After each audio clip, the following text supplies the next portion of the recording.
우리가 처음 만난 날, 나는 애인인 서연이에게 밖에서 짜릿함을 찾아도 상관없지만 절대로 내 눈앞에 가져오지 말라고 했어. 그렇지 않으면 완전히 사라질 거라고. 그래서 나중에 서연이가 회사와 계약한 유명 SNS 스타에게 마음이 흔들렸을 때도 그녀는 밖에서 따로 가정을 꾸렸지. 그녀는 그 남자를 갖고 싶어 하는 대로 다 해주고 하늘의 별이라도 따다 줄 듯 했지만 단 하나, 그를 내 눈앞에 데려오는 것만은 용납하지 않았어. 그런데 이번에 그 남자가 말을 너무 안 듣는 거야. 서연이의 응석을 믿고 나에게 72장의 은밀한 사진을 보냈는데 사진마다 다 다른 포즈였어. 사진마다 온갖 수단을 다 사용했고 마지막에는 도발적인 메시지까지 보냈어. 박도현 씨는 당신에게 이렇게 해준 적 있나요? 누가 당신 몸이 약하다고 하던가요? 체력이 필요한 일은 저밖에 할 수 없어요. 바로 그때 옛날에 나를 사랑스러운 눈으로 바라보던 그녀가 나에게는 사랑을 주고 몸은 다른 사람에게 줬다는 걸 깨달았어. 나는 그 사진들을 보면서 눈물이 마를 때까지 울었어. 그리고 날이 밝자 나는 어떤 조직에 들어갔어. 박 형사님, 여기는 형사님께서 미리 예약하신 죽음 대행 서비스 업체입니다. 사망 시간은 보름 뒤 결혼식 날이고 사망 방식은 해변 투신자살입니다. 사망자는 본인이고요. 확인하시고 여기에 서명해 주세요. 나는 고개를 끄덕이고 바로 서류 마지막에 내 이름을 썼어. 붐비는 거리에서 나는 혼자 집으로 돌아가는 길을 걸었어. 고개를 들자 멀지 않은 건물 광고판에서 김서연이 나에게 사랑을 고백하는 영상이 반복해서 나오고 있었어. 너무나 아름다운 순간에 내 옆에 있던 두 여자는 감동해서 서로 껴안고 부러워했어. 나는 고개를 숙여 내 눈 속의 자조를 감췄어. 모두가 나와 김서연의 사랑을 부러워했고 김서연이 나를 미친 듯이 사랑한다고 말했어.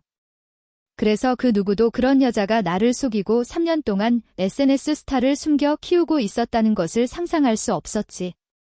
그녀가 회사에 일이 있다고 말했던 수많은 밤들이 사실은 모두 그 SNS 스타와 뒹굴고 있었다는 것을 알았을 때 내 심장은 날카로운 칼날에 꿰뚫린 듯 피투성이로 찢겨나갔어. 그 끔찍한 사진들을 보면서 나는 어렴풋이 15살 때 부모님이 이혼했던 기억이 떠올랐어. 두 분은 모두 나를 키우고 싶어 하지 않아서 죽도록 싸웠고 바로 그때 김서연이 문을 열고 들어와 내 손을 잡고 한 글자 한 글자 또렷하게 말했어. 두 분 다 너를 원하지 않으면 내가 데려갈게. 그날부터 김서연은 진심을 나에게만 줬어. 그녀는 울면서 나에게 입맞추며 영원히 나를 사랑해달라고 애원했고 절대로 나를 떠나지 말라고 했어. 만약 내가 정말 그녀를 떠나면 그녀는 미쳐버릴 거라고. 분명히 그녀가 먼저 나 없이는 살 수 없다고 말했는데 이제 와서 그녀가 먼저 나를 배신했어. 이럴 바에는 늙어 죽도록 도망쳐서 이름도 바꾸고 완전히 그녀의 세상에서 사라져서 그녀가 절대로 나를 찾을 수 없게 할 거야. 막 걸어가려고 하는데 갑자기 내 앞에 마이바흐 한 대가 급정거했고 가냘픈 그림자가 차 뒷문을 열고 나에게 달려왔어. 도현아, 집에서 기다리라고 했잖아. 일 끝나고 같이 웨딩드레스 보러 가기로 했는데 왜 혼자 나왔어? 김서연은 말하면서 내 손을 잡았어. 손이 왜 이렇게 차가워? 코트도 안 입고 나오면 감기 걸려. 걱정돼 죽겠네. 나는 아무 말 없이 고개를 숙여 그녀를 조용히 바라봤어. 그녀의 눈 속의 사랑은 거짓이 아니었고 바로 그 때문에 나는 어떻게 사람이 동시에 두 사람을 사랑할 수 있는지 더욱 이해할 수 없었어. 김서연이 나를 차에 태우려고 할 때 반대편에 있던 두 여자가 소리를 듣고 반사적으로 고개를 돌려 우리를 쳐다봤고 우리를 알아본 순간 눈빛이 바로 빛났어. 그들은 너무 흥분해서 얼굴이 붉어진 채 더듬거리며 말했어. 저기요. 혹시 박도현 씨와 김서연 씨 아니신가요? 저희는 두 분의 팬클럽 회원이에요. 저희랑 같이 사진 찍어 주실 수 있으세요? 나는 그들을 실망시키고 싶지 않아서 잠시 고민하다가 결국 고개를 끄덕였어. 허락을 받자 두 여자는 우리를 에워싸고 렌즈를 쳐다봤어. 김서연은 사진 찍는 것을 좋아하지 않았지만 여전히 얌전히 내 팔짱을 끼고 나와 함께 렌즈를 쳐다봤어. 사진을 찍고 나서 두 여자는 얼굴을 붉히며 끊임없이 감사했고 그들의 말 속에는 꼭 백년해로 하고 결혼 생활이 행복하기를 바라는 마음이 가득했어. 나는 고개를 들어 내 옆에 있는 김서연을 바라봤고 서로를 바라보는 순간 그녀는 사랑스러운 미소를 지었고 그 눈빛은 마치 물처럼 부드러웠고 두 여자의 말을 긍정하는 듯했어. 오직 나만이 우리가 백년해로 할 수 없을 거라는 것을 알고 있었어. 나는 김서연의 뒤쪽을 바라봤고 그녀는 휴대폰으로 무언가를 보고 있었는데 눈에는 기쁨이 가득했고 그 눈빛은 그녀와 그 남자가 침대에서 찍은 사진에서만 보던 것이었어. 내 시선을 알아차리자 그녀는 황급히 휴대폰을 감추고 다시 다가와 약간 미안한 표정으로 말했어. 도현아, 미안해. 회사에 갑자기 급한 일이 생겨서 처리해야 해. 여기서 기사 아저씨가 기다릴 테니까 아저씨한테 데려다 달라고 해. 말을 마치자 그녀는 다른 차에 황급히 올라탔고 나 혼자 남겨졌어. 나는 시선을 거두고 차에 올라 집으로 돌아왔어. 휴대폰을 켜자 허청슈의 메시지가 떴어. 스크린샷 사진이었어. 나는 화면을 끄고 눈을 감은 채 심장의 통증을 억누르려고 애썼어. 나는 그런 사진을 너무 많이 봐서 마음이 무뎌질 거라고 생각했지만 억제할 수 없는 고통은 여전히 온몸을 덮쳐서 뼛속까지 스며들었어. 결국 나는 억지로 눈을 감고 휴대폰을 껐어. 깊은 밤, 나는 침대 옆에 웅크리고 잠이 들었고 베개 옆에 있던 휴대폰은 매시간 울렸어. 다음 날 아침, 잠에서 깨어나 휴대폰을 켜보니 어젯밤부터 아침까지 허청슈가 매시간마다 사진을 보내왔다는 것을 알았어. 모두 사용한 콘돔 사진이었어.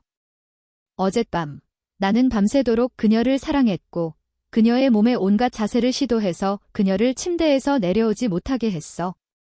그녀는 당신에게도 그렇게 해주나요? 나는 아무런 동작도 하지 않았지만 이 사진들을 반복해서 보고 이 말을 수십 번 읽었어. 김서연이 돌아왔을 때 그녀는 내가 침대에 누워 눈이 붉어진 채 손에 휴대폰을 들고 있는 것을 발견했어. 그녀의 심장이 갑자기 격렬하게 뛰었고 황급히 다가와 걱정스러운 목소리로 말했어. 도현아, 무슨 일이야? 나는 정신을 차리고 그녀를 바라보며 희미하게 미소 지었지만 그 미소는 여전히 눈 속의 슬픔을 감추지 못했어. 아무것도 아니야.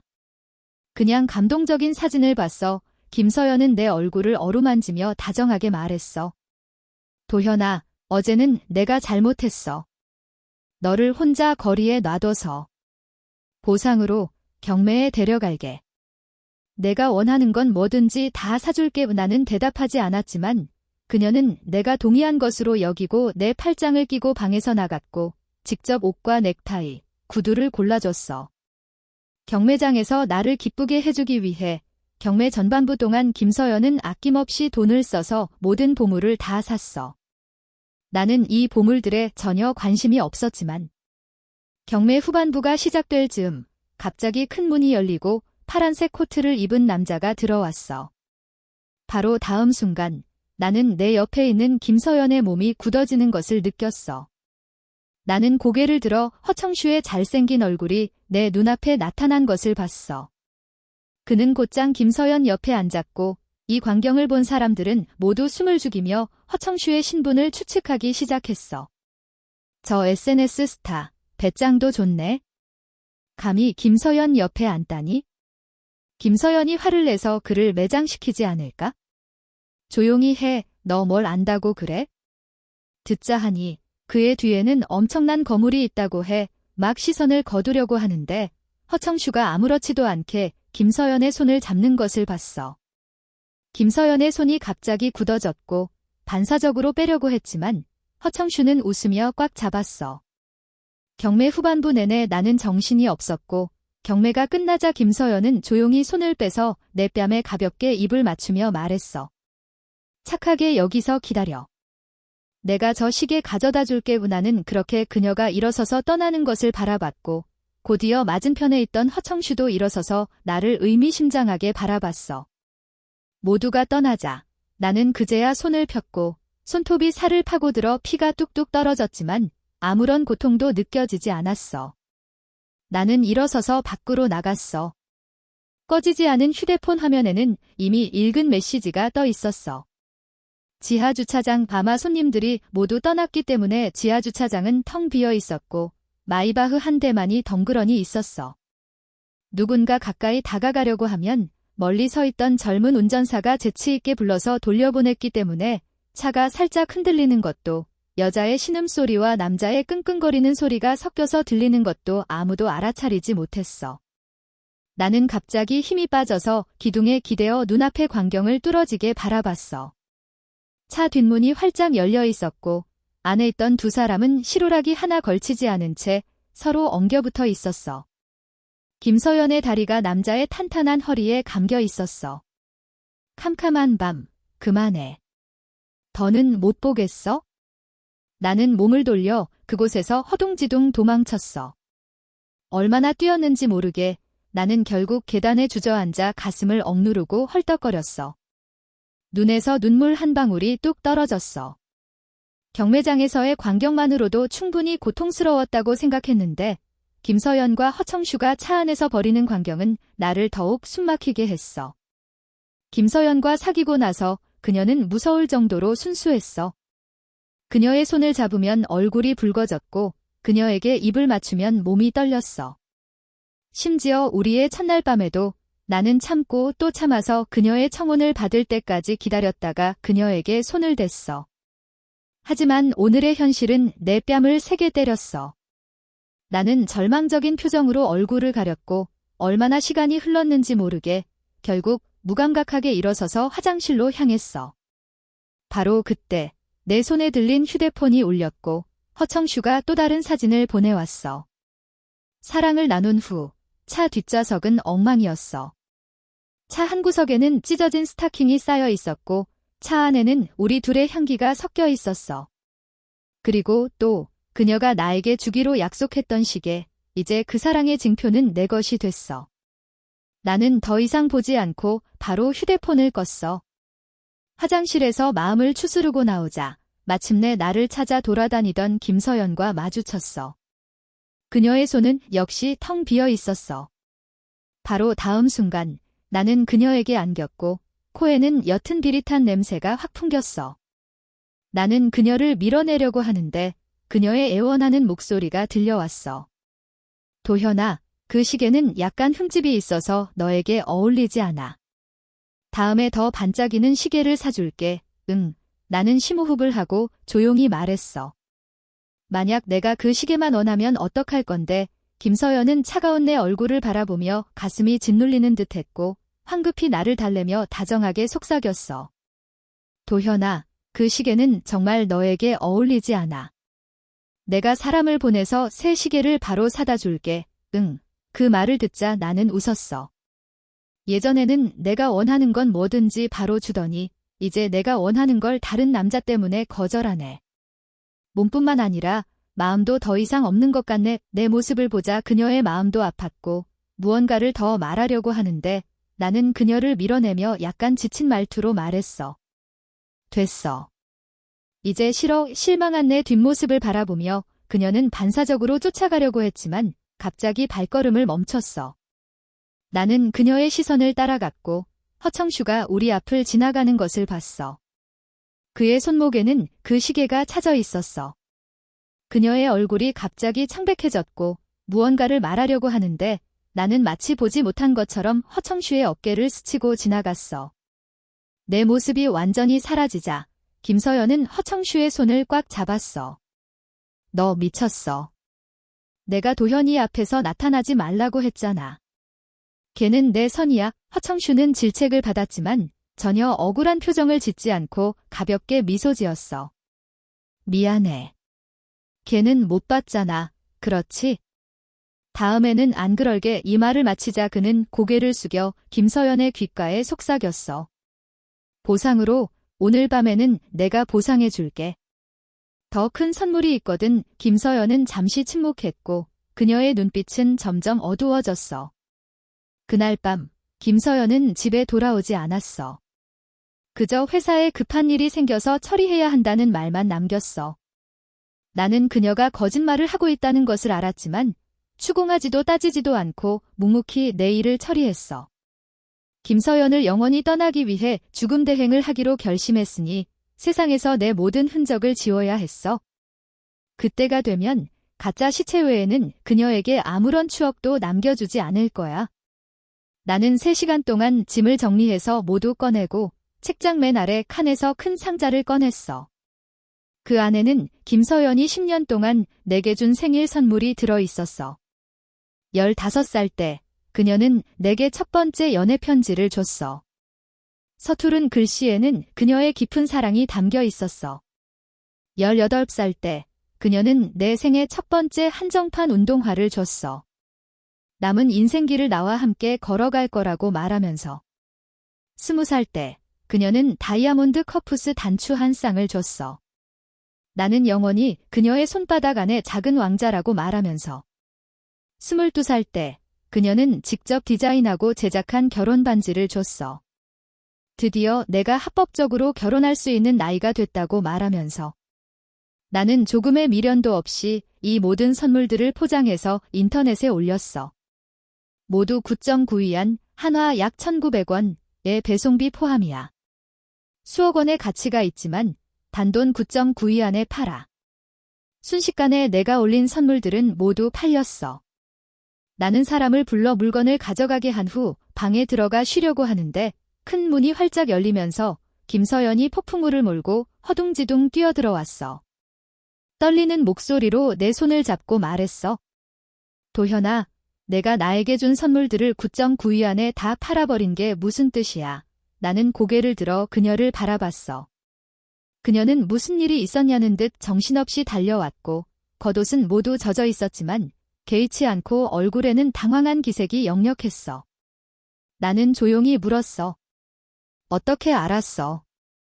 여론이 퍼져서 실시간 검색어 1위까지 올랐는데 내가 무언가를 더 말하려고 하자 그녀는 나를 꽉 껴안았어. 떨리는 목소리로 두려움에 가득 차서 말했어. 도현아, 무슨 뜻이야? 내가 그런 것들을 다 팔아버린 건 나를 떠나고 싶다는 뜻이야? 더 이상 내가 필요 없다는 뜻이야? 내가 뭘 잘못했어? 떠나지 마, 내가 고칠게. 고칠 수 있어, 응. 마지막 말에는 흐느낌이 섞여 있었지만 나는 그저 침착하게 앞을 바라봤어. 내 눈빛은 약간의 자조를 담고 있었어. 그녀는 내가 떠날까 봐 그렇게 두려워하면서 왜 밖에서 남자를 숨겨 키우는 걸까? 그녀는 자신이 너무 잘 숨기고 있다고 생각하는 걸까?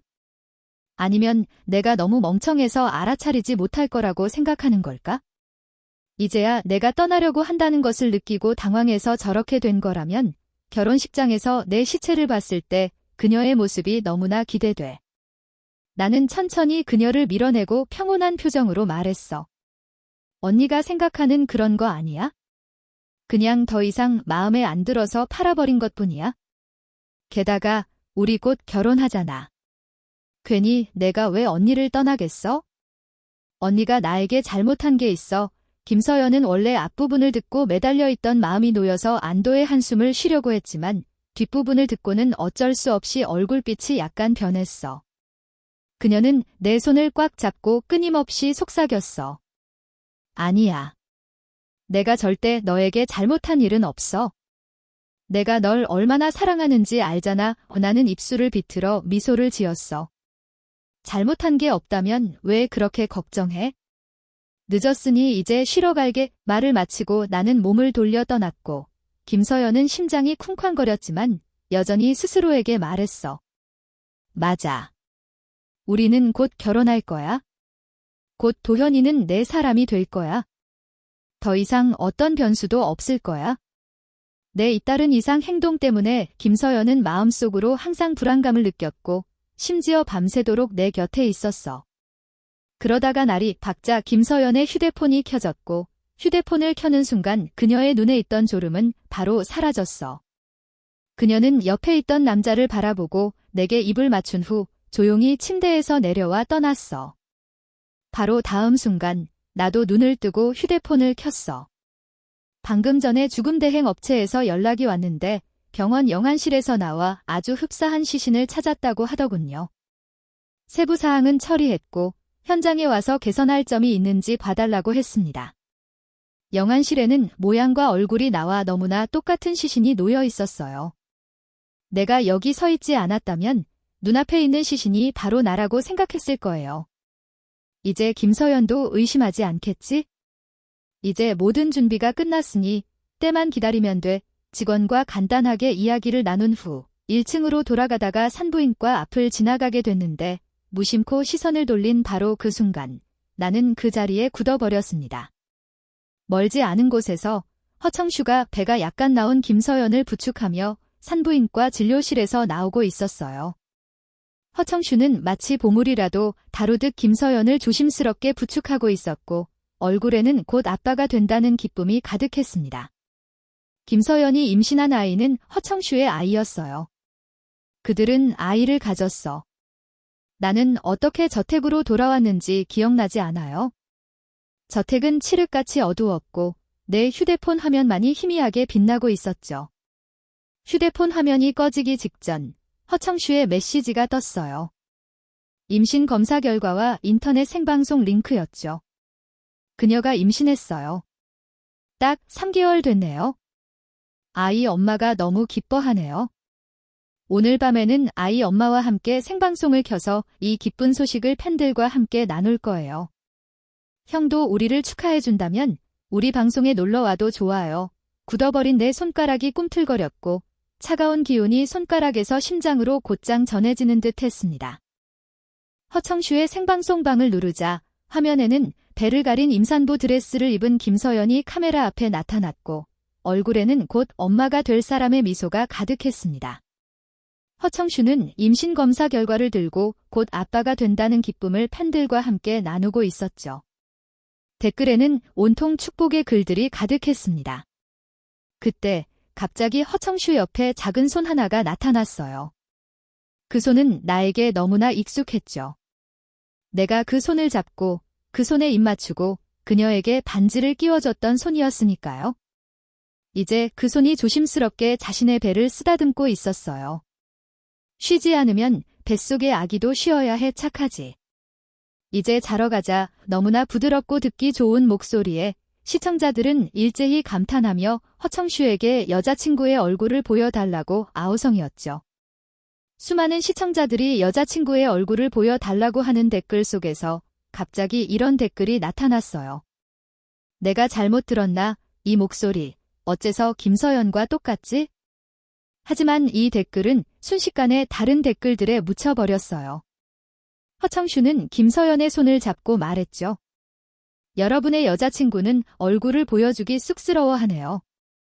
대단한 분이니까 너그럽게 이해해주세요. 다행히 시청자들은 더 이상 이 문제를 파고들지 않고 허청슈에게 어떻게 여자친구와 사귀게 되었는지 시끌벅적하게 물어봤죠. 비슷한 댓글이 계속 올라오자 허청슈는 옆에 있는 김서연을 의미심장하게 한번 쳐다보고 나서 시청자들에게 웃으며 말했어. 여러분의 여자친구 말인데요. 그녀는 저를 너무 사랑했어요. 고등학교 때 저에게 연애 편지를 보냈는데 제가 거절할까봐 하루 종일 쩔쩔매면서 연습도 수십 번이나 했다고 하더라고요. 결국 제가 먼저 그녀의 편지를 받아주고 사귀자고 했죠. 이 말이 끝나자 시청자들은 일제히 너무 달콤해 달달해서 죽을 것 같아 등의 댓글을 보냈죠.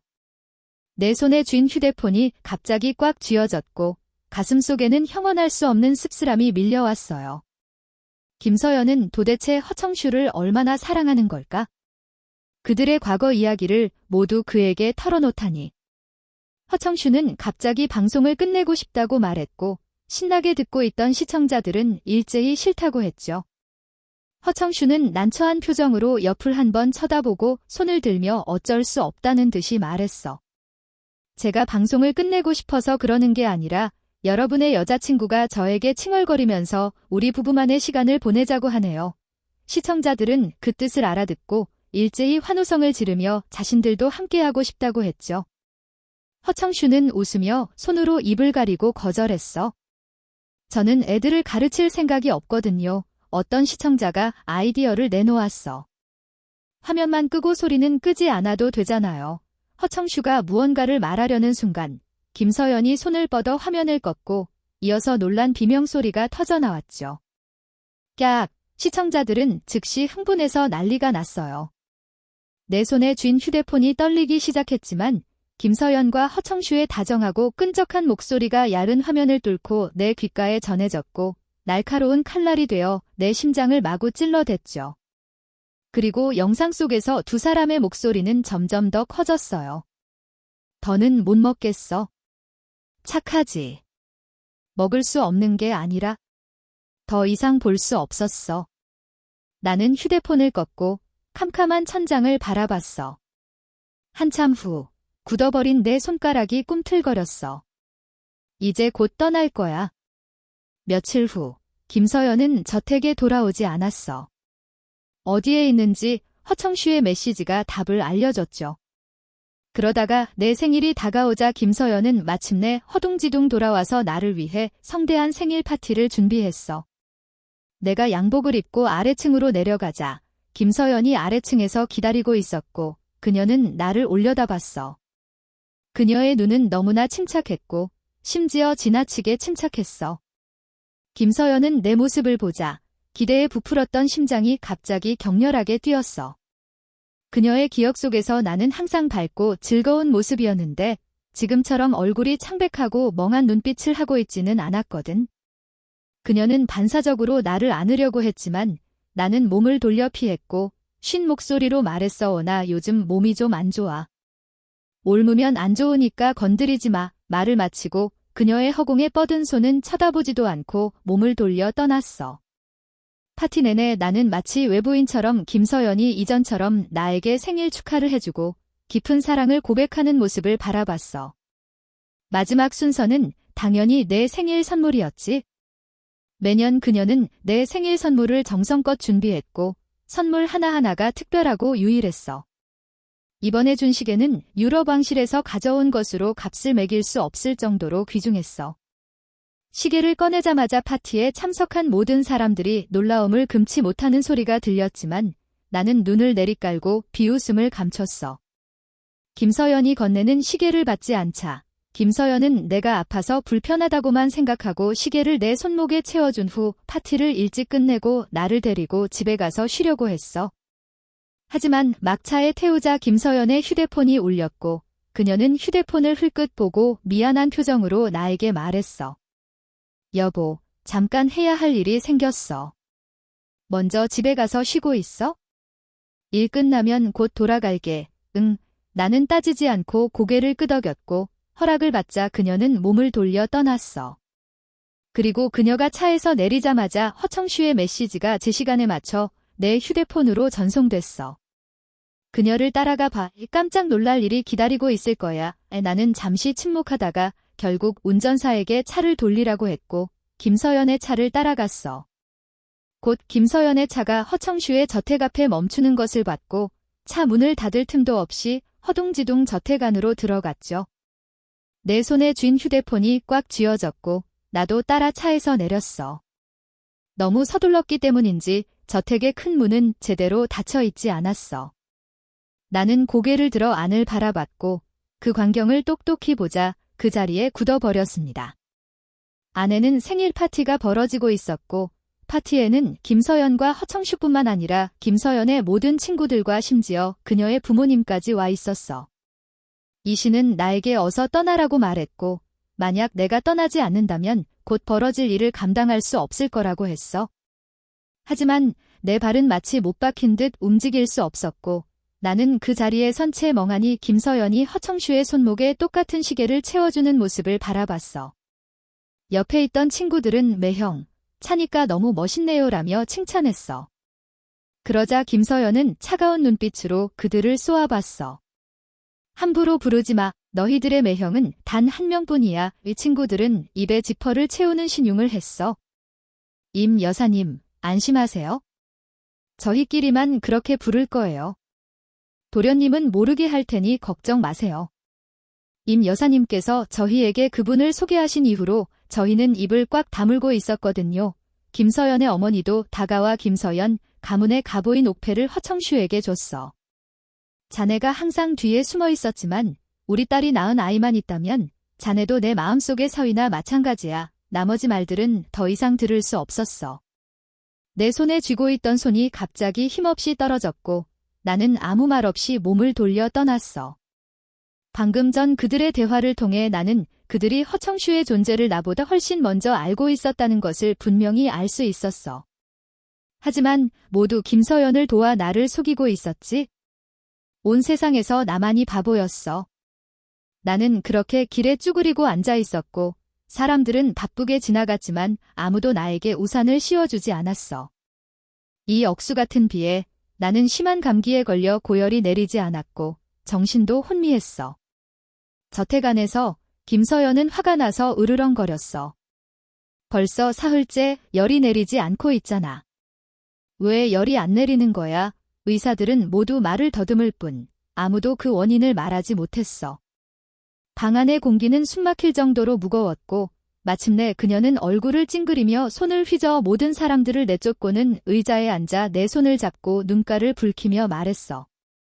여보, 어서 나아. 하지만 침대에 누워있는 남자는 여전히 얼굴이 창백하고 눈을 감고 있었고 아무런 반응도 보이지 않았어. 또다시 밤이 찾아왔고 마침내 열이 내리고 정신이 들었지만 온몸에 힘이 빠져 있었고 목도 바싹 말랐어. 나는 겨우 소리를 내려고 애썼지만 갑자기 문밖에서 큰 소리가 들려왔고 이어서 억누른 김서연의 목소리가 문을 넘어 내 귓가에 들려왔어. 내가 분명히 당신에게 말했잖아. 그 사람 앞에 나타나지 말라고. 그 다음에는 허청슈의 억울한 목소리가 들려왔어. 하지만 뱃속의 아이가 아빠를 보고 싶어 하잖아. 그리고 당신에게 깜짝 선물을 가져왔는데 보고 싶지 않아. 그 후 문 밖에는 옷이 스치는 소리와 헐떡거리는 소리만이 남았어. 왜 옷을 이렇게 입었어? 허청슈가 웃는 소리가 들려왔고 부드러운 목소리에 다리가 풀리지 않을 사람이 없을 정도였어. 당신이 싫어. 내 질문에 대한 대답은 여자의 신음소리뿐이었어. 나는 더 이상 들을 수 없어서 이불 속에 파묻히려고 하는데 갑자기 큰 문이 활짝 열렸어. 밖에 너무 추워서 안으로 들어와서 앉아도 될까요? 나는 갑자기 눈을 크게 뜨고 창문에 비친 모습을 바라봤고 희미한 불빛 속에서 두 그림자가 엉켜 소파에 쓰러지는 것을 봤어. 창밖에는 빗소리가 점점 거세졌고 창문을 통해 들어오는 찬 공기에 내 마음도 점점 차가워지는 듯했어. 큰 병을 앓고 난 후 나는 더욱 허약해졌고 내 눈빛도 더 이상 빛을 잃었어. 나는 두꺼운 이불을 덮고 긴 의자에 웅크리고 앉아 멍하니 창밖 풍경을 바라봤어. 내 침착함에 비해 옆에 있는 김서연은 불안함과 공포로 가득한 눈빛이었어. 내가 깨어난 후로 지금까지 거의 아무것도 먹지 않았고 아무리 달래도 아무런 반응도 하지 않았어. 위장에 좋은 죽을 바꿔가며 계속 가져왔지만 나는 여전히 그 자세 그대로 있었고 심지어 그녀를 쳐다보지도 않았어. 김서연은 불안해했고 내일이 결혼식인데 내가 아직도 힘이 없는 모습이라는 것에 더욱 불안해했어. 그녀는 이상한 감정을 억누르려고 애쓰며 내 앞에 다가와 무릎을 꿇고 애원하듯 말했어. 도현아, 뭐라도 좀 먹어. 아파서 못 먹는다는 건 알지만 건강이 중요하잖아. 내가 아프면 나는 너무 무서워. 무슨 일이라도 생기면 나는 정말 미쳐버릴 거야. 내 눈이 꿈틀거렸고 눈 속에는 희미한 비웃음이 떠올랐어. 나는 그녀에게 시선을 향했지만 말투는 너무나 어색했어. 김서연, 나랑 바다에 한번 갈래? 내민손이 살짝 굳어졌고 놀란 표정으로 나를 바라봤어. 여보, 너 물 싫어하잖아. 그래서 항상 바다는 싫어했으면서 나는 조용히 입을 열었어. 갑자기 보고 싶어졌어. 어차피 내 죽음 대행은 바다에 투신 자살하는 거잖아. 그 말을 듣자 김서연은 아무 말 없이 곧바로 집사에게 차를 준비하라고 했어. 가는 길 내내 그녀는 내 손을 꽉 잡고 있었고 나도 이전처럼 뿌리치지 않았어. 김서연은 내가 조금이라도 말을 잘 듣는 모습을 보이자 즉시 눈에 희미한 미소를 띠며 감동해서 예전 추억들을 이야기했어. 그때 그녀의 눈에는 오직 나만 담겨 있었기 때문에 내가 잊고 있었던 사소한 일들까지도 그녀는 또렷하게 기억하고 있었어. 차는 해변에 멈춰 섰고 그녀는 나를 사랑스러운 눈으로 바라보며 말했어. 나는 영원히 너를 사랑할 거야. 나도 그녀를 따라 웃었지만 그 웃음 속에는 약간의 비웃음이 섞여 있었어. 거짓말을 너무 많이 해서 자신까지 속여버린 거야? 두 사람은 서로 기대어 해변에 서서 조용히 눈앞에 펼쳐진 평화로운 바다를 바라보며 조용한 시간을 만끽했어. 바로 그때 김서연의 휴대폰이 갑자기 계속 울렸어. 그녀는 쳐다보지도 않고 전화를 끊었지만 상대방은 굴하지 않고 계속해서 걸어왔어. 마침내 그녀는 발신자 이름을 흘끗 쳐다보고는 옆으로 가서 전화를 받았어.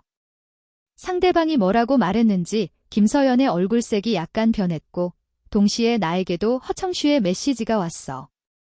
도현아, 내일 너희들이 결혼한다고 해도 내 전화 한 통이면 그녀가 당장 나에게 달려올 거라고 생각하지 않아? 눈치가 있다면 빨리 자리를 비켜줘. 이는 허청슈가 나에게 자리를 비키라고 압박한 첫 번째 일이 아니었지만 내가 허청슈에게 답장을 보낸 것은 이번이 처음이었어. 좋아. 내 바람대로 해줄게. 바로 다음 순간 막 전화를 끊고 돌아온 여자의 얼굴에는 미안함이 가득했어. 도현아, 미안해.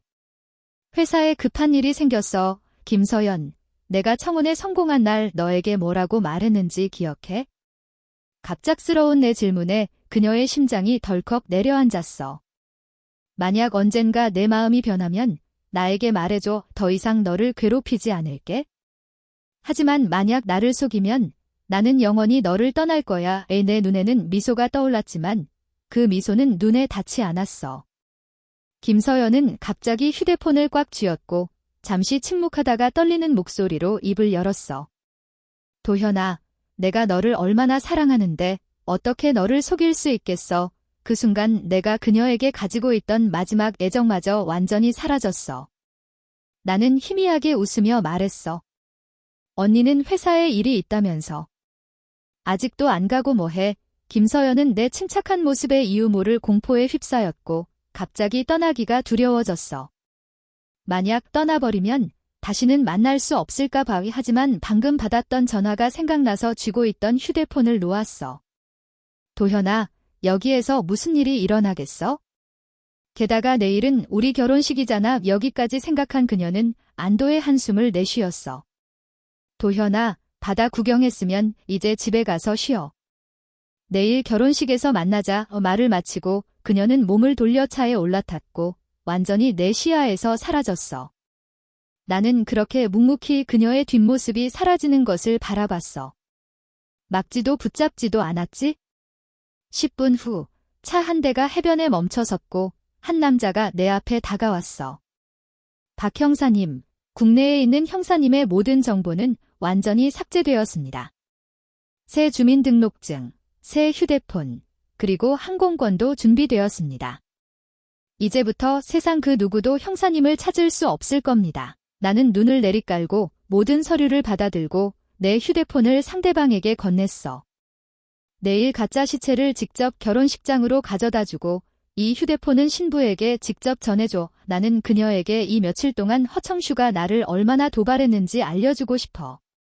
그리고 그녀가 또다시 다른 남자 때문에 거짓말을 하고 나를 버렸을 때 내가 바다에서 자살했다는 것을 알려주고 싶어.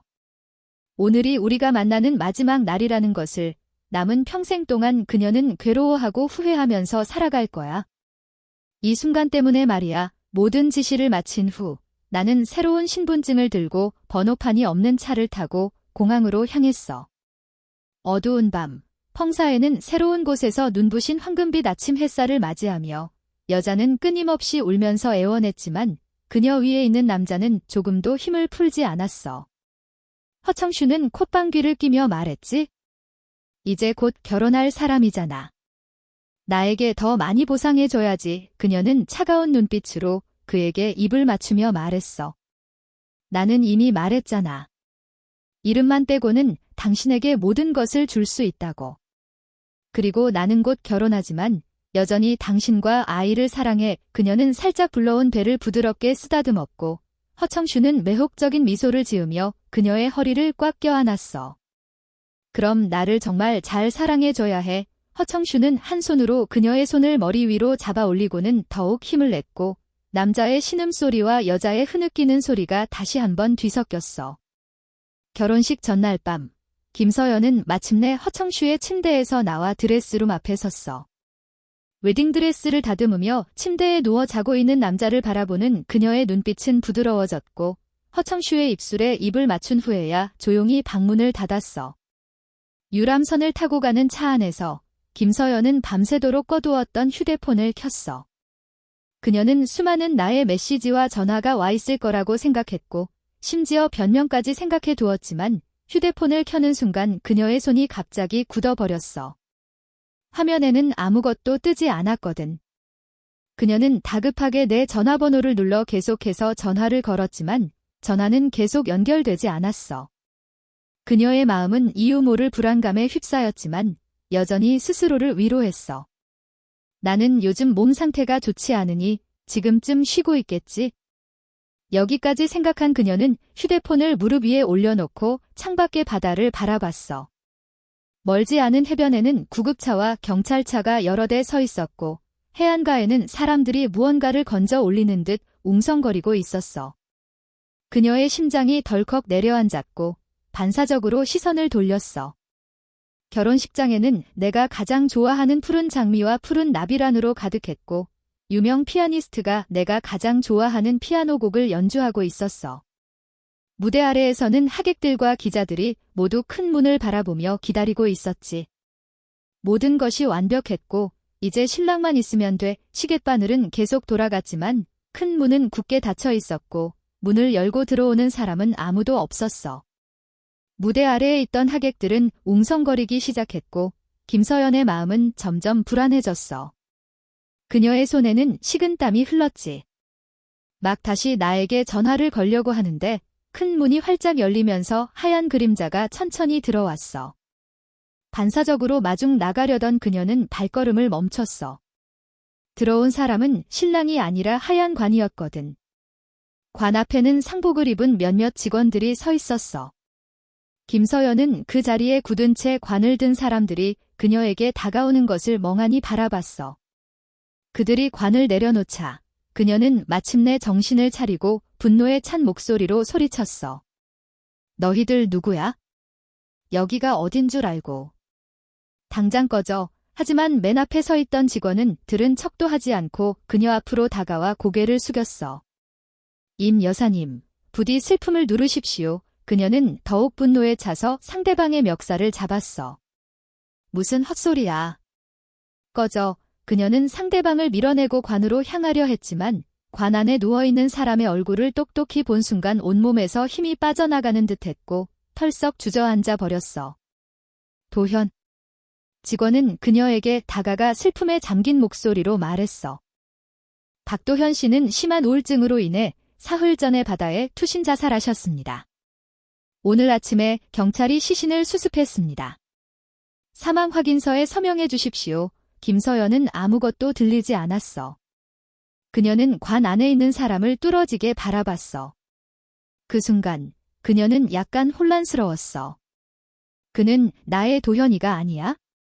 지금 관 안에 누워있는 도현이는 얼굴에 상처투성이었고 오랫동안 물에 잠겨 있었기 때문에 얼굴은 창백하고 퉁퉁 부어 있었어. 그렇다면 안에 있는 사람이 어떻게 나의 도현이일 수 있겠어?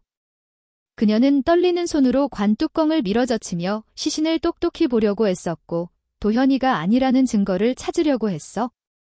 하지만 아무리 봐도 관 안에 있는 사람은 분명히 나였어. 그녀는 떨리는 손으로 내 손을 잡으려고 했지만 몇 번이나 손을 뻗어도 잡을 수 없었어. 도현아, 착하지. 장난치지 말고 빨리 일어나봐. 이 장난은 정말 재미없어. 의 마지막 말에는 흐느낌이 섞여 있었지만 관 안에 있는 사람은 아무런 움직임도 보이지 않았어. 직원은 더 이상 참을 수 없다는 듯 다가와 그녀에게 말했어. 여사님, 부디 슬픔을 누르십시오. 급한 대로 사망 확인서에 서명하셔서 고인의 명복을 빌어주십시오. 꺼져. 김서연은 어디에서 힘이 솟아났는지 직원을 거세게 밀어냈어. 누가 죽었다고 그래? 그는 그냥 잠시 잠든 것뿐이야. 그럴 리 없어. 내가 그를 얼마나 사랑하는데 그가 어떻게 죽을 수 있어?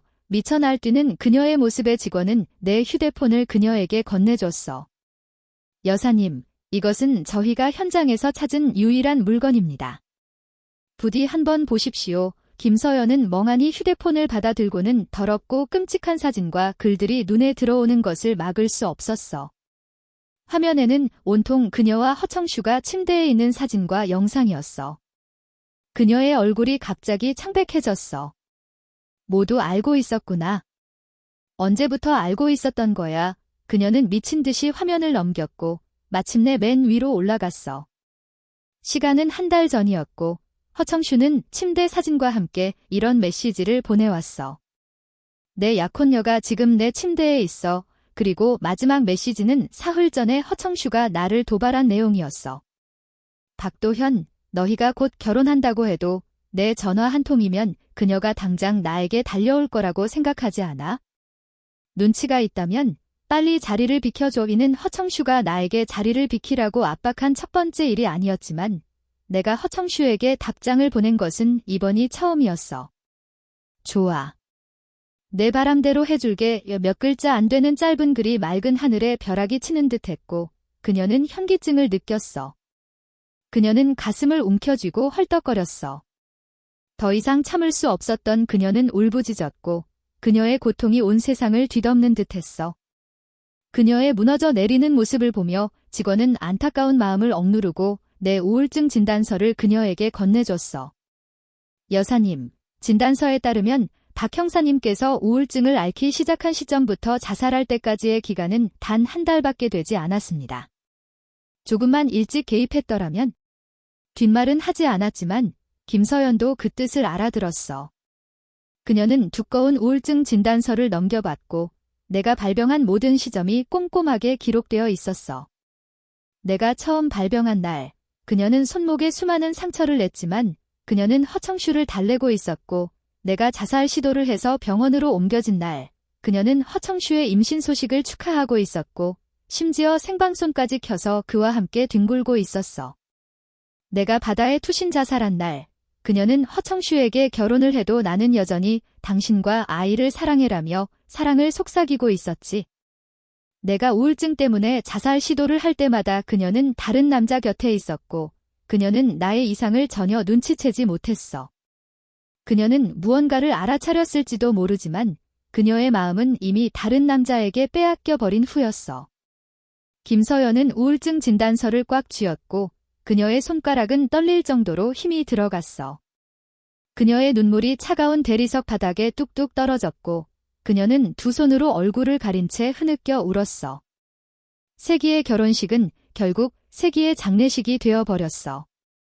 흑백으로 치장된 장례식장에서 김서연은 넋이 나간 눈으로 내 관 옆에 서서 조문객들에게 답례를 했어. 김 여사님, 슬픔을 억누르세요. 조문객들은 그녀의 모습을 볼 때마다 안타까운 표정을 지으며 말했지. 얼마나 좋은 한 쌍이었는데 갑자기 생사이별을 하다니. 비가 억수같이 쏟아졌어. 김서연은 힘없이 땅에 털썩 주저앉았고 내 묘비 앞에 무릎을 꿇었어. 묘비에 새겨진 예술적인 글씨가 그녀의 눈을 찔렀고 그녀는 떨리는 손으로 묘비를 부드럽게 쓰다듬고는 묘비를 힘껏 껴안은 채 볼을 묘비에 새겨진 이름에 갖다 댔어. 도현아, 미안해. 그날부터 김서연은 방에 틀어박혀 술만 마시며 지냈고 술에 취해서라도 나를 다시 만나기를 간절히 바랐어. 내가 그녀에게 너무 실망한 탓인지 그 이후로 나는 그녀의 꿈에 단 한 번도 나타나지 않았어. 그녀는 손에 들고 있던 빈 술병을 던졌고 술병은 방 한구석으로 굴러갔어. 바로 다음 순간 하얀 손이 빈 술병을 집어들었어. 서연아, 왜 이렇게 술을 많이 마시는 거야? 그녀는 고개를 들어 몽롱한 눈으로 앞을 바라봤고 하얀 그림자가 그녀 앞에 서 있었어. 그 모습도 목소리도 나와 너무 똑같았어. 도현. 그녀는 비틀거리며 땅바닥에서 일어나 그 사람을 꽉 껴안았어. 이 도현아, 너지? 드디어 나를 만나러 와줬구나. 내가 얼마나 보고 싶어 했는지 알아. 그녀의 품에 안긴 허청슈는 갑작스러운 포옹에 깜짝 놀라 신음소리를 냈지만 그를 안고 있는 사람은 아무것도 들리지 않는 듯 계속해서 후회하는 마음을 털어놓았어. 그녀가 계속해서 내 이름을 부르는 것을 들으며 허청슈의 눈에는 증오심이 스쳐 지나갔어. 어째서 그녀는 그토록 그를 사랑하는 걸까? 그가 죽은 지가 그렇게 오래됐는데도 그녀는 자신을 돌아봐 주지 않는 걸까? 게다가 그녀의 뱃속에는 그의 아이까지 있는데. 아이를 생각하자 그는 눈빛에 담겨있던 증오심을 거두고 부드러운 목소리로 말했어. 서연아, 나야. 청슈야, 허청슈라는 말은 갑자기 그녀를 환상에서 깨어나게 했어. 그녀는 갑자기 허청슈를 놓아주었고 그녀의 눈빛은 점점 흐릿해지다가 마침내 혐오와 증오로 가득 찼어. 바로 다음 순간 그녀는 손을 뻗어 허청슈의 목을 졸랐어. 그녀의 눈에는 폭풍이 몰아치고 있었지. 허청슈, 죽고 싶어. 그 다음 순간 그녀에게 밀려 소파에 팽개쳐진 허청슈는 온몸에 통증을 느꼈고 창백한 얼굴로 자신에게 다가오는 여자를 바라봤어. 서연아, 왜 그래? 김서연은 차가운 눈빛으로 그를 바라봤고 그녀의 눈에는 더 이상 그를 향한 애정은 남아있지 않았어. 나는 당신에게 미리 경고했잖아. 그 사람 앞에 나타나지 말라고. 왜 계속해서 그를 도발한 거야? 당신이 그에게 보낸 것들이 그를 죽였다는 걸 알아.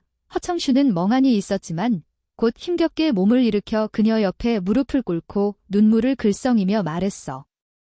서연아, 나도 새로운 곳에서 금빛 여명을 맞이하고 여자는 끊임없이 울면서 애원했지만 그녀 위에 있는 남자는 조금도 힘을 풀지 않았어. 허청슈는 콧방귀를 끼며 말했지. 이제 곧 결혼할 사람이잖아. 나에게 더 많이 보상해줘야지. 그녀는 차가운 눈빛으로 그에게 입을 맞추며 말했어. 나는 이미 말했잖아. 이름만 떼고는 당신에게 모든 것을 줄 수 있다고. 그리고 나는 곧 결혼하지만 여전히 당신과 아이를 사랑해. 그녀는 살짝 불러온 배를 부드럽게 쓰다듬었고 허청슈는 매혹적인 미소를 지으며 그녀의 허리를 꽉 껴안았어. 그럼 나를 정말 잘 사랑해줘야 해. 허청슈는 한 손으로 그녀의 손을 머리 위로 잡아 올리고는 더욱 힘을 냈고 남자의 신음소리와 여자의 흐느끼는 소리가 다시 한번 뒤섞였어. 결혼식 전날 밤, 김서연은 마침내 허청슈의 침대에서 나와 드레스룸 앞에 섰어. 웨딩드레스를 다듬으며 침대에 누워 자고 있는 남자를 바라보는 그녀의 눈빛은 부드러워졌고 허청슈의 입술에 입을 맞춘 후에야 조용히 방문을 닫았어. 유람선을 타고 가는 차 안에서 김서연은 밤새도록 꺼두었던 휴대폰을 켰어. 그녀는 수많은 나의 메시지와 전화가 와 있을 거라고 생각했고 심지어 변명까지 생각해 두었지만 휴대폰을 켜는 순간 그녀의 손이 갑자기 굳어버렸어. 화면에는 아무것도 뜨지 않았거든. 그녀는 다급하게 내 전화번호를 눌러 계속해서 전화를 걸었지만 전화는 계속 연결되지 않았어. 그녀의 마음은 이유 모를 불안감에 휩싸였지만 여전히 스스로를 위로했어. 나는 요즘 몸 상태가 좋지 않으니 지금쯤 쉬고 있겠지. 여기까지 생각한 그녀는 휴대폰을 무릎 위에 올려놓고 창밖의 바다를 바라봤어. 멀지 않은 해변에는 구급차와 경찰차가 여러 대 서 있었고 해안가에는 사람들이 무언가를 건져 올리는 듯 웅성거리고 있었어. 그녀의 심장이 덜컥 내려앉았고 반사적으로 시선을 돌렸어. 결혼식장에는 내가 가장 좋아하는 푸른 장미와 푸른 나비란으로 가득했고 유명 피아니스트가 내가 가장 좋아하는 피아노 곡을 연주하고 있었어. 무대 아래에서는 하객들과 기자들이 모두 큰 문을 바라보며 기다리고 있었지. 모든 것이 완벽했고 이제 신랑만 있으면 돼. 시계바늘은 계속 돌아갔지만 큰 문은 굳게 닫혀 있었고 문을 열고 들어오는 사람은 아무도 없었어. 무대 아래에 있던 하객들은 웅성거리기 시작했고 김서연의 마음은 점점 불안해졌어. 그녀의 손에는 식은땀이 흘렀지. 막 다시 나에게 전화를 걸려고 하는데 큰 문이 활짝 열리면서 하얀 그림자가 천천히 들어왔어. 반사적으로 마중 나가려던 그녀는 발걸음을 멈췄어. 들어온 사람은 신랑이 아니라 하얀 관이었거든. 관 앞에는 상복을 입은 몇몇 직원들이 서 있었어. 김서연은 그 자리에 굳은 채 관을 든 사람들이 그녀에게 다가오는 것을 멍하니 바라봤어. 그들이 관을 내려놓자 그녀는 마침내 정신을 차리고 분노에 찬 목소리로 소리쳤어. 너희들 누구야? 여기가 어딘 줄 알고. 당장 꺼져. 하지만 맨 앞에 서 있던 직원은 들은 척도 하지 않고 그녀 앞으로 다가와 고개를 숙였어. 임 여사님, 부디 슬픔을 누르십시오. 그녀는 더욱 분노에 차서 상대방의 멱살을 잡았어. 무슨 헛소리야. 꺼져. 그녀는 상대방을 밀어내고 관으로 향하려 했지만 관 안에 누워있는 사람의 얼굴을 똑똑히 본 순간 온몸에서 힘이 빠져나가는 듯했고 털썩 주저앉아 버렸어. 도현. 직원은 그녀에게 다가가 슬픔에 잠긴 목소리로 말했어. 박도현 씨는 심한 우울증으로 인해 사흘 전에 바다에 투신 자살하셨습니다. 오늘 아침에 경찰이 시신을 수습했습니다. 사망 확인서에 서명해 주십시오. 김서연은 아무것도 들리지 않았어. 그녀는 관 안에 있는 사람을 뚫어지게 바라봤어. 그 순간 그녀는 약간 혼란스러웠어. 그는 나의 도현이가 아니야? 지금 관 안에 누워있는 도현이는 얼굴에 상처투성이었고 오랫동안 물에 잠겨 있었기 때문에 얼굴은 창백하고 퉁퉁 부어 있었어. 그렇다면 안에 있는 사람이 어떻게 나의 도현이일 수 있겠어? 그녀는 떨리는 손으로 관 뚜껑을 밀어젖히며 시신을 똑똑히 보려고 애썼고 도현이가 아니라는 증거를 찾으려고 했어. 하지만 아무리 봐도 관 안에 있는 사람은 분명히 나였어. 그녀는 떨리는 손으로 내 손을 잡으려고 했지만 몇 번이나 손을 뻗어도 잡을 수 없었어. 도현아, 착하지. 장난치지 말고 빨리 일어나봐. 이 장난은 정말 재미없어. 의 마지막 말에는 흐느낌이 섞여 있었지만 관 안에 있는 사람은 아무런 움직임도 보이지 않았어. 직원은 더 이상 참을 수 없다는 듯 다가와 그녀에게 말했어. 여사님, 부디 슬픔을 누르십시오. 급한 대로 사망 확인서에 서명하셔서 고인의 명복을 빌어주십시오. 꺼져.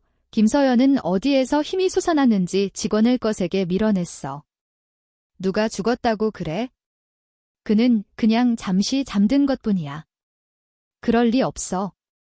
내가 그를 얼마나 사랑하는데 그가 어떻게 죽을 수 있어? 미쳐 날뛰는 그녀의 모습에 직원은 내 휴대폰을 그녀에게 건네줬어. 여사님, 이것은 저희가 현장에서 찾은 유일한 물건입니다. 부디 한번 보십시오. 김서연은 멍하니 휴대폰을 받아 들고는 더럽고 끔찍한 사진과 글들이 눈에 들어오는 것을 막을 수 없었어. 화면에는 온통 그녀와 허청슈가 침대에 있는 사진과 영상이었어. 그녀의 얼굴이 갑자기 창백해졌어. 모두 알고 있었구나. 언제부터 알고 있었던 거야. 그녀는 미친 듯이 화면을 넘겼고 마침내 맨 위로 올라갔어. 시간은 한 달 전이었고 허청슈는 침대 사진과 함께 이런 메시지를 보내왔어. 내 약혼녀가 지금 내 침대에 있어. 그리고 마지막 메시지는 사흘 전에 허청슈가 나를 도발한 내용이었어. 박도현, 너희가 곧 결혼한다고 해도 내 전화 한 통이면 그녀가 당장 나에게 달려올 거라고 생각하지 않아? 눈치가 있다면 빨리 자리를 비켜줘. 이는 허청슈가 나에게 자리를 비키라고 압박한 첫 번째 일이 아니었지만 내가 허청슈에게 답장을 보낸 것은 이번이 처음이었어. 좋아. 내 바람대로 해줄게. 몇 글자 안 되는 짧은 글이 맑은 하늘에 벼락이 치는 듯했고 그녀는 현기증을 느꼈어. 그녀는 가슴을 움켜쥐고 헐떡거렸어. 더 이상 참을 수 없었던 그녀는 울부짖었고 그녀의 고통이 온 세상을 뒤덮는 듯했어. 그녀의 무너져 내리는 모습을 보며 직원은 안타까운 마음을 억누르고 내 우울증 진단서를 그녀에게 건네줬어. 여사님, 진단서에 따르면 박 형사님께서 우울증을 앓기 시작한 시점부터 자살할 때까지의 기간은 단 한 달밖에 되지 않았습니다. 조금만 일찍 개입했더라면? 뒷말은 하지 않았지만 김서연도 그 뜻을 알아들었어. 그녀는 두꺼운 우울증 진단서를 넘겨봤고 내가 발병한 모든 시점이 꼼꼼하게 기록되어 있었어. 내가 처음 발병한 날, 그녀는 손목에 수많은 상처를 냈지만 그녀는 허청슈를 달래고 있었고 내가 자살 시도를 해서 병원으로 옮겨진 날, 그녀는 허청슈의 임신 소식을 축하하고 있었고 심지어 생방송까지 켜서 그와 함께 뒹굴고 있었어. 내가 바다에 투신 자살한 날, 그녀는 허청슈에게 결혼을 해도 나는 여전히 당신과 아이를 사랑해라며 사랑을 속삭이고 있었지. 내가 우울증 때문에 자살 시도를 할 때마다 그녀는 다른 남자 곁에 있었고 그녀는 나의 이상을 전혀 눈치채지 못했어.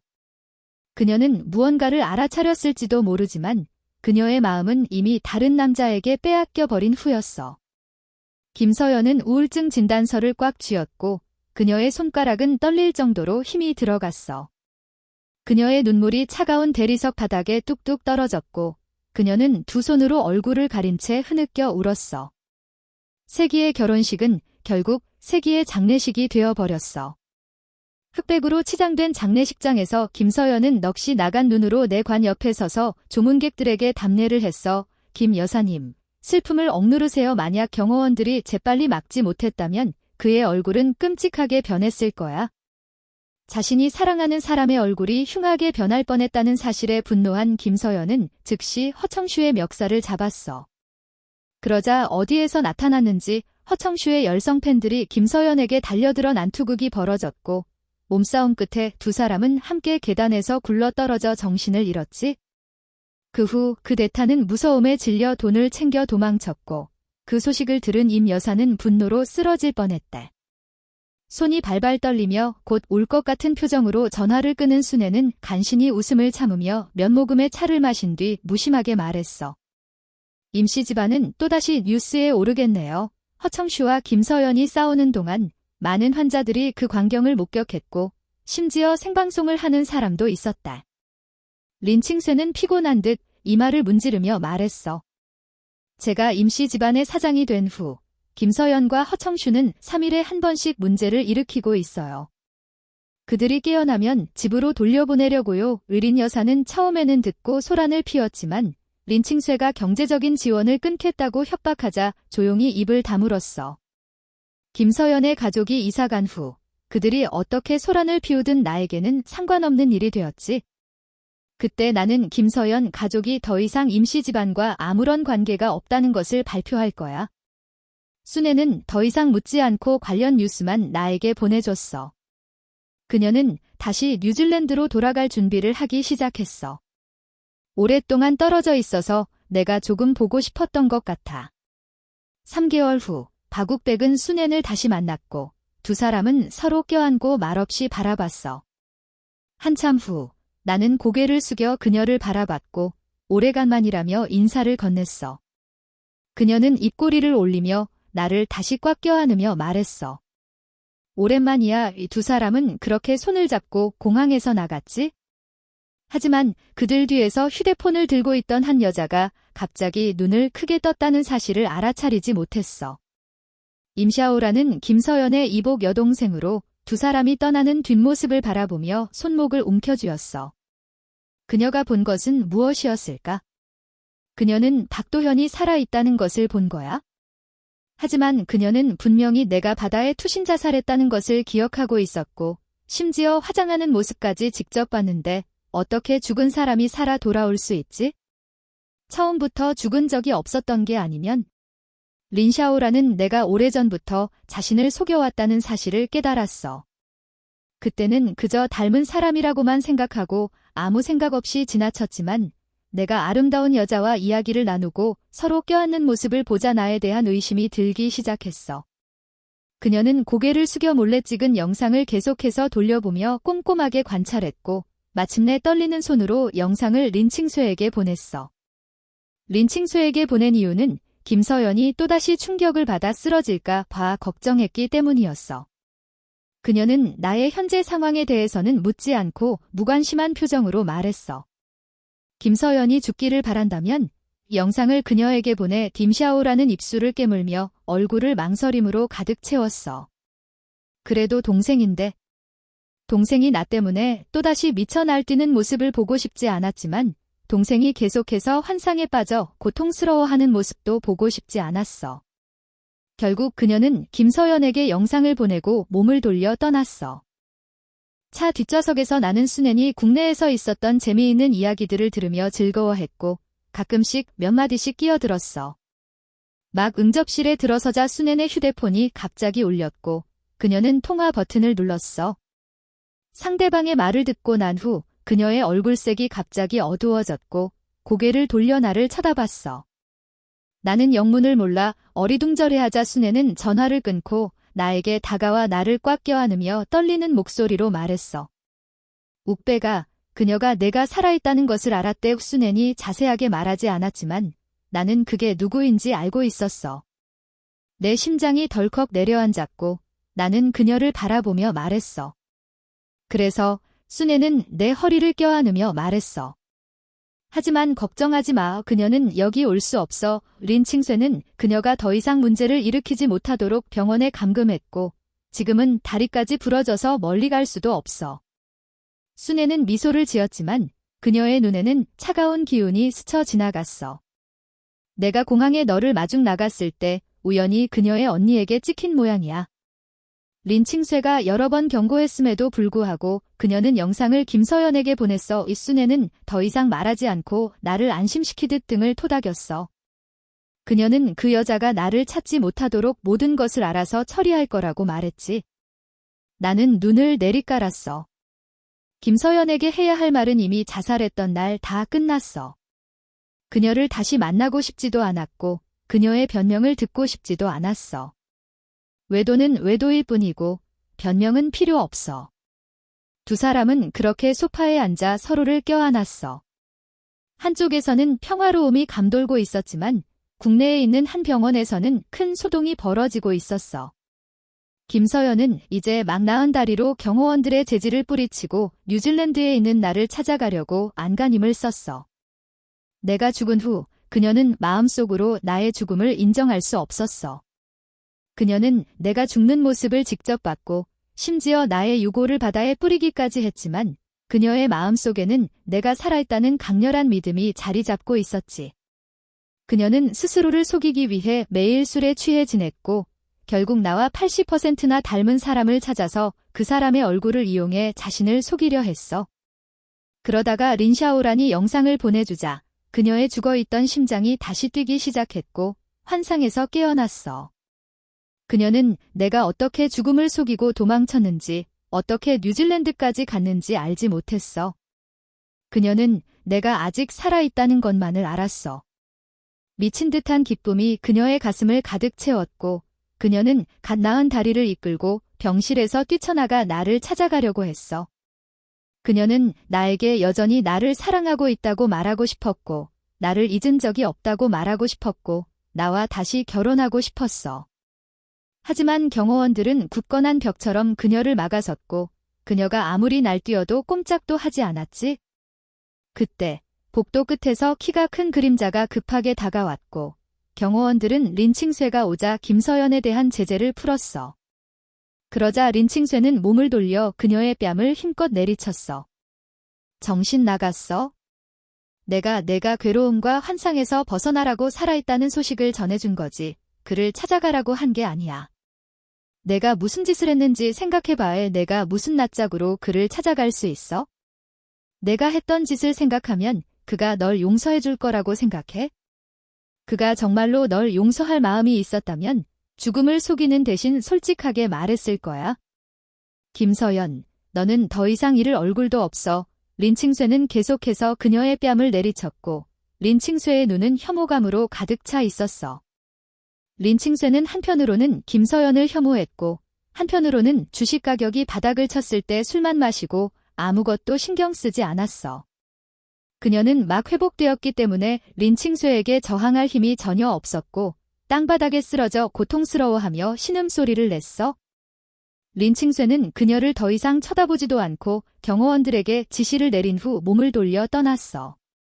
텅 빈 방에는 그녀 혼자 남겨져 있었고 김서연은 고통에 몸부림치며 신음소리를 냈어. 후회의 눈물이 시야를 가렸고 그녀는 예전 일을 떠올렸어. 예전에 그녀가 큰 교통사고를 당했을 때 나는 밤낮으로 3일 동안 잠도 자지 않고 그녀 곁을 지켰고 그녀가 깨어날 때까지 기다렸었지. 모두가 내가 좋은 남자라며 그녀에게 잘하라고 말했지만 결국 그녀는 나를 잃어버렸어. 허청슈와 바람을 피운 것은 그저 순간적인 흥분이었지만 허청슈가 침대에서 나보다 더 화끈하고 열정적이었기 때문에 점점 그에게 빠져들었어. 김서연은 육체를 포기할 수 없었기 때문에 허청슈와 계속 관계를 유지하려고 했고 임신했다는 사실을 알고도 아이를 포기할 수 없었어. 죄송해요. 임 회장님, 허청슈는 어디서 힘이 솟아났는지 칼을 들고 대타를 찌르려고 했고 경호원들이 재빨리 막지 않았다면 그의 얼굴은 끔찍하게 변했을 거야. 자신이 사랑하는 사람의 얼굴이 흉하게 변할 뻔했다는 사실에 분노한 김서연은 즉시 허청슈의 멱살을 잡았어. 그러자 어디에서 나타났는지 허청슈의 열성 팬들이 김서연에게 달려들어 난투극이 벌어졌고 몸싸움 끝에 두 사람은 함께 계단에서 굴러떨어져 정신을 잃었지. 그 후 그 대타는 무서움에 질려 돈을 챙겨 도망쳤고 그 소식을 들은 임 여사는 분노로 쓰러질 뻔했대. 젠장, 도대체 어떻게 된 거야? 순애는 손이 발발 떨리며 곧 울 것 같은 표정으로 전화를 끊은 뒤 간신히 웃음을 참으며 면모금의 차를 마신 뒤 무심하게 말했어. 임씨 집안은 또다시 뉴스에 오르겠네요. 허청슈와 김서연이 싸우는 동안 많은 환자들이 그 광경을 목격했고 심지어 생방송을 하는 사람도 있었다. 린칭쇠는 피곤한 듯 이마를 문지르며 말했어. 제가 임씨 집안의 사장이 된 후 김서연과 허청슈는 3일에 한 번씩 문제를 일으키고 있어요. 그들이 깨어나면 집으로 돌려보내려고요. 의린 여사는 처음에는 듣고 소란을 피웠지만 린칭쇠가 경제적인 지원을 끊겠다고 협박하자 조용히 입을 다물었어. 김서연의 가족이 이사간 후 그들이 어떻게 소란을 피우든 나에게는 상관없는 일이 되었지. 그때 나는 김서연 가족이 더 이상 임씨 집안과 아무런 관계가 없다는 것을 발표할 거야. 순애는 더 이상 묻지 않고 관련 뉴스만 나에게 보내줬어. 그녀는 다시 뉴질랜드로 돌아갈 준비를 하기 시작했어. 오랫동안 떨어져 있어서 내가 조금 보고 싶었던 것 같아. 3개월 후 박욱백은 순애를 다시 만났고 두 사람은 서로 껴안고 말없이 바라봤어.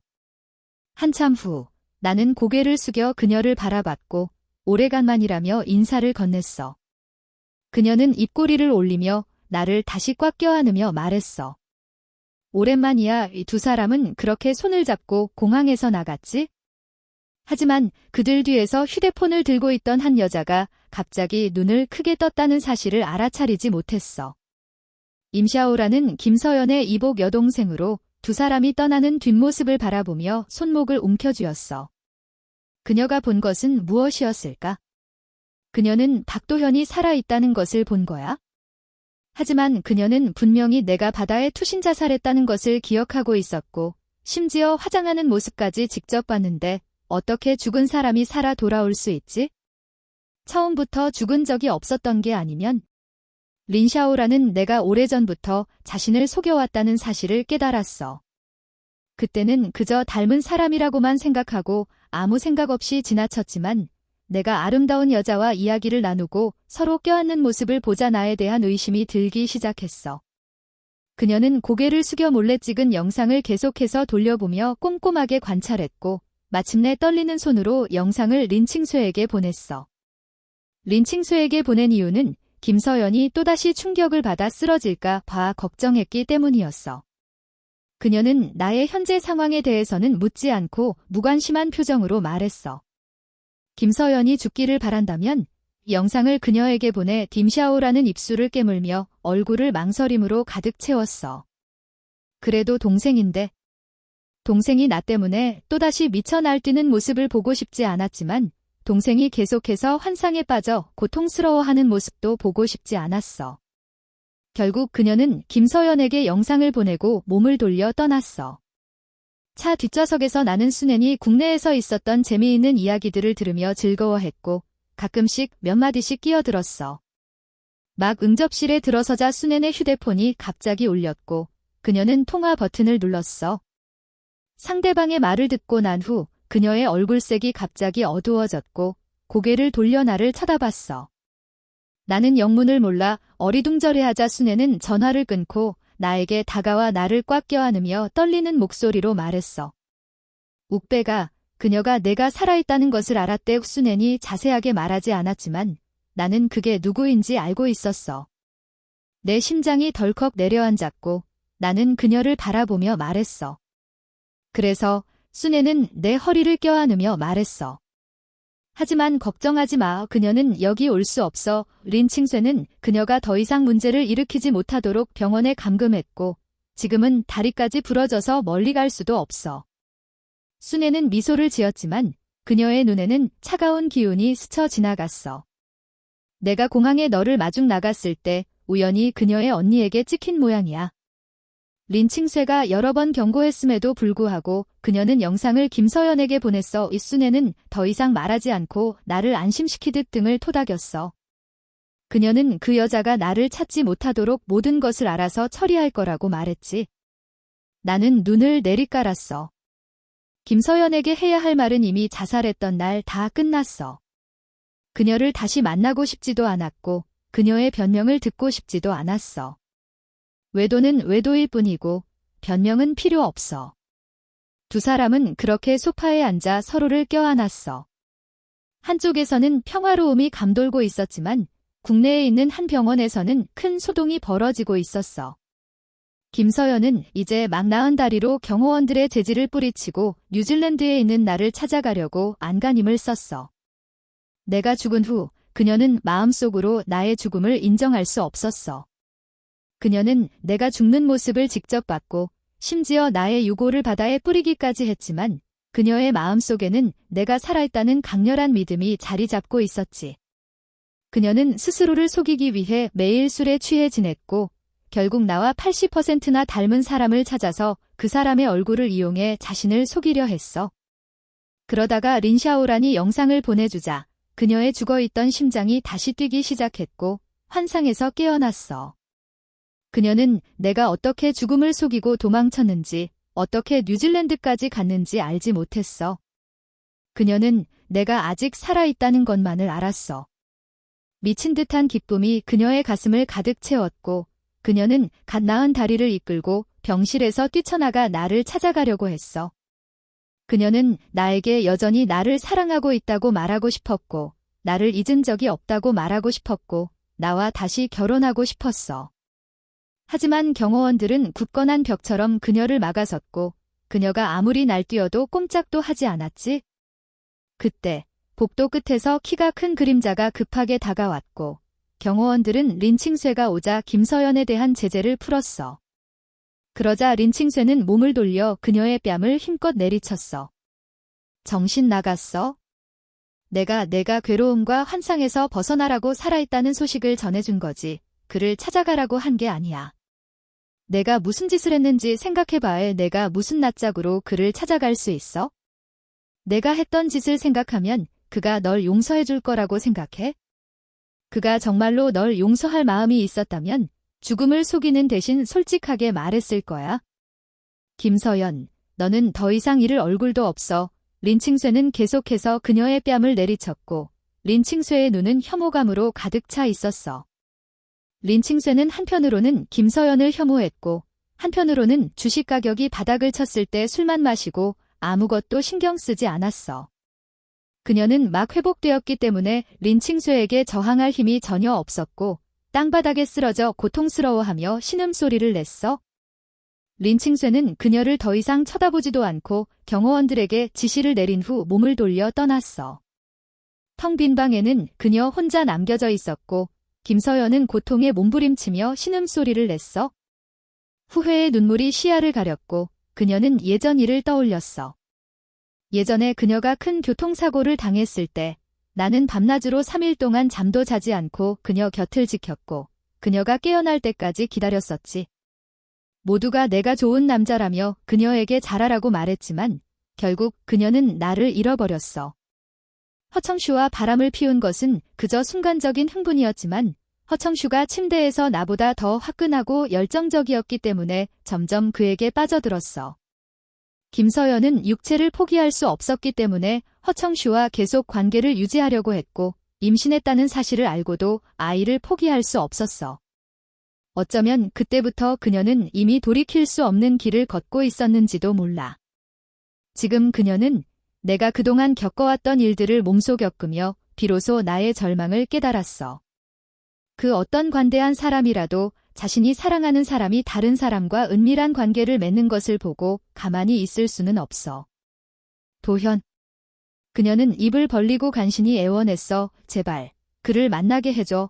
그녀에게 돌아온 것은 순앤의 강렬한 주먹질 뿐이었어. 내가 무슨 자격으로 그를 만나?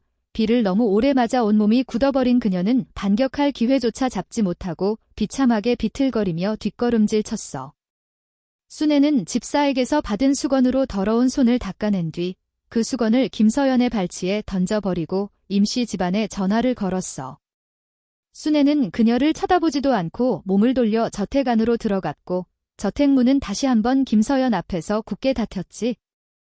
천둥이 쾅 울리고 번개가 하늘을 갈라 그녀의 핏기 없는 얼굴을 비췄어. 그녀는 더 이상 버티지 못하고 비틀거리며 쓰러졌어. 그 후 김서연은 비를 너무 많이 맞아 고열이 멈추지 않았고 쉴 새 없이 내 이름을 불렀어. 곁에 있던 허청슈는 풀이 죽은 표정으로 아무 말도 없이 그녀를 바라봤어. 그가 세컨드라고 불리게 된 후 김서연과 몸싸움을 벌이다가 계단에서 굴러떨어져 의식을 잃고 아이와 마지막 순간을 함께 보내지 못했던 일 때문에 그녀에 대한 사랑은 이미 오래전에 사라졌지. 지금 그의 마음속에는 원망과 무력감만이 남아있을 뿐이었어.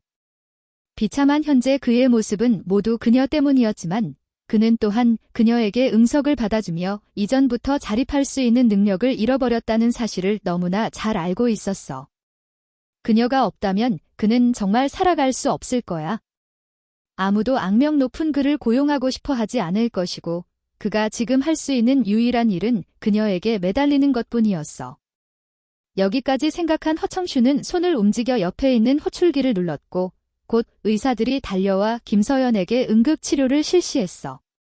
한밤중이 되어서야 김서연은 마침내 열이 내리고 깨어났어. 오랜 병치레 끝에 그녀는 눈앞에 있는 허청슈를 바라봤고 더 이상 원망은 남아있지 않았고 오직 후회와 통찰만이 남아있었어. 어쨌든 이 모든 일은 그녀와 허청슈 모두에게 잘못이 있었지. 그들은 모두 나에게 잘못했어. 그녀는 오랫동안 그를 바라보다가 마침내 입을 열었어. 우리 이혼하자. 맑은 하늘에 벼락이 치는 듯 평온했던 허청슈의 얼굴이 즉시 창백해졌어. 그는 미친 듯이 고개를 저으며 말했어. 안 돼. 나는 이혼 안 해. 그는 털썩 그녀 앞에 무릎을 꿇고 애원하는 목소리로 말했어. 제발 이혼만은 하지 말아줘. 내가 뭘 잘못했으면 말해줘. 고칠게. 고칠게. 하지만 김서연은 지친 듯 눈을 감아버렸어. 당신도 잘못했고 나도 잘못했어. 그럼 우리 여기서 멈추면 안 될까? 허청슈는 여전히 고개를 저으며 이혼만은 안 된다고 했어. 그녀는 들리지 않는다는 듯 계속해서 말했어. 이혼하고 나면 우리 저택은 당신 이름으로 넘겨줄게. 게다가 위자료로 50억을 줄게. 우리 평화롭게 헤어지자. 허청슈가 막 입을 열려고 하는 순간 임 여사가 갑자기 병실 문을 박차고 들어와 그의 뺨을 후려쳤어. 이혼은 무슨 얼어 죽을 이혼이야. 만약 이혼이라도 하면 내